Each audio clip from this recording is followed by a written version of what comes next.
More than 100 anti-abortion lobbyists and volunteers were at the Missouri State Capitol today as Republican lawmakers seek to eliminate access to the abortion pill and end in vitro fertilization in the state.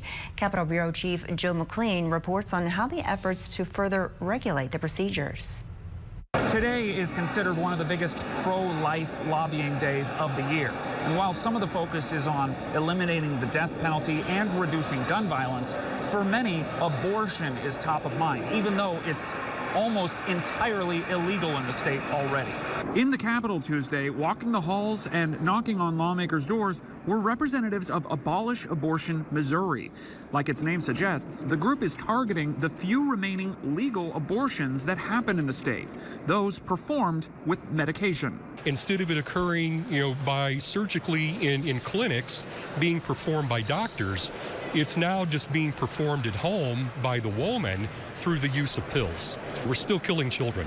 Meanwhile, as supporters gather signatures to put an abortion rights constitutional amendment on the ballot, a House committee on Tuesday debated a Senate resolution aimed at making that process more challenging for voters. But I absolutely reject that this is only about abortion. But sitting behind the bill's sponsor were rows of abortion rights opponents.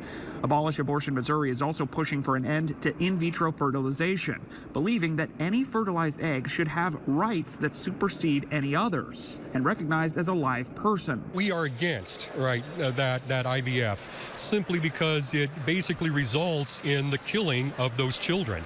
And so we believe that is sinful in the eyes of God. So we are definitely against that. Democrats have maintained they're 100% in support of IVF and abortion rights, but they're in the super minority in the state legislature, only holding about a third of the seats. More than anything else, I just don't understand why people are okay with government interfering with our personal decisions and our personal bodies.